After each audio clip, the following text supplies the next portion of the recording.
50 کی دہائی کے بعد زیادہ تر پاکستان میں فلمی ایکٹریسز کا تعلق بازار حسن سے تھا اور اس پیشے سے تعلق رکھنے والیوں کے کام کو ہی میرٹ سمجھا جاتا تھا۔ اداکارہ فردوس، اداکارہ بہار، بابرہ شریف، ممتاز ایسی اداکارائیں بازار حسن سے ہی تعلق رکھتی تھی، لیکن ایک اداکارہ ایسی قسمت والی نکلی جس نے جنم تو بازار حسن میں نہیں لیا تھا اور نہ ہی ماں کا تعلق بازار حسن سے تھا، مگر اس کی پرورش موسیقی میں سب سے بڑا نام رکھنے والی طاقتور خاتون مختار بیگم کے ہاتھوں ہوئی۔ مختار بیگم آغا حشر کی بیوی تھیں، جبکہ ان کی دو بہنیں فریدہ خانم اور نسیم بیگم کا اپنا چرچا تھا۔ یہ کہانی بھی بڑی عجیب ہے۔ اس اداکارہ یعنی رانی بیگم، مختار بیگم نے انہیں اپنا جانشین بنانے کے لیے باقاعدہ اس کے ماں باپ سے قانونی دستاویزات لکھوا کر انہیں حاصل کیا تھا اور انہیں گود لے لیا تھا، پھر اپنا سارا فن اور پیسہ رانی پر نچھاور کر کے ان کو ڈانس اور ایکٹنگ میں عروج تک پہنچا دیا۔ لیکن پھر دنیا نے یہ دیکھا جس خاتون نے اپنا جیون دے کر رانی کو پالا پوسا اور فلموں کی دھڑکن بنایا تھا، وہ انہیں بڑھاپے میں چھوڑ کر اپنی ماں اور سوتیلے والد کے پاس واپس چلی گئی۔ مختار بیگم رانی کی اس بے وفائی کا دم آخر تک چرچا کرتی رہیں۔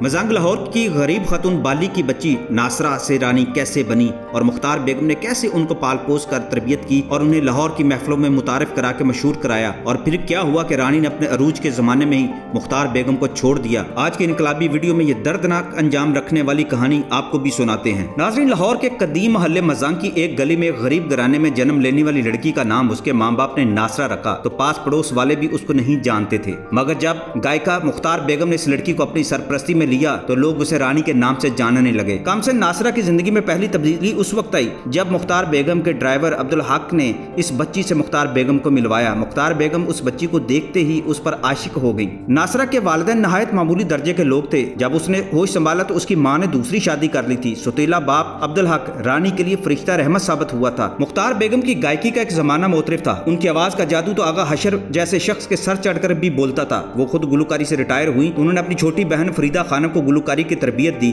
اور فریدہ خانم نے ایسی دھومیں مچائیں کہ ملکہ غزل کہلائیں۔ بہت سے لوگ فریدہ خانم کو مختار بیگم کی بیٹی سمجھتے رہے ہیں، حالانکہ وہ مختار بیگم کی چھوٹی بہن تھی۔ مختار بیگم کی تمنا تھی کہ فریدہ خانم ایک کامیاب فلمی ہیروئن بھی بن جائیں۔ قیام پاکستان کے بعد فریدہ خانم نے فلم سیلاب میں اداکاری کی تھی، مگر نہ فلم کامیاب ہوئی نہ فریدہ خانم۔ پھر انہوں نے ایک دانائی کا فیصلہ کیا، اداکاری کا خیال ترک کر کے گائیکی پر توجہ مرکوز کر دی۔ فریدہ خانم نے گلوکارہ کے طور پر بہت بلند مقام حاصل کیا اور اس میدان میں ان کا نام ہمیشہ زندہ رہے گا۔ فریدہ خانم کو عروج تک پہنچانے کے بعد مختار بیگم کے شوق نے نسیم بیگم کی شکل میں ایک اور کھلونا تلاش کر لیا۔ نسیم بیگم کو مختار بیگم نے موسیقی اور گلوکاری کے فن میں بہت کچھ سکھایا۔ نسیم بیگم نے بھی موسیقی کے شعبے میں بہت نام پیدا کیا۔ اگر وہ جوان العمری میں فوت نہ ہوتی تو فلم اور موسیقی کی دنیا میں ایک لازوال مقام حاصل کر لیتی۔ پھر بھی اپنی مختصر سی زندگی میں انہوں نے ڈھیر ساری شہرت سمیٹ لی تھی۔ نسیم بیگم کی تربیت کا زمانہ بالکل اختتام پر تھا جب مختار بیگم نے ناصرہ کو دیکھا۔ اس کی معصوم صورت، بڑی بڑی تاثر بڑی آنکھیں، سانولی سلونی رنگت اور متناسب سراپا، مختار بیگم نے اسے اپنی طرف متوجہ کر لیا۔ انہیں یہ بچی اتنی پسند آئی کہ باقاعدہ قانونی کارروائی کے ذریعے انہوں نے ناصرہ کو گود لے لیا۔ اس کے والدین کے ساتھ ایک معاہدہ طے پایا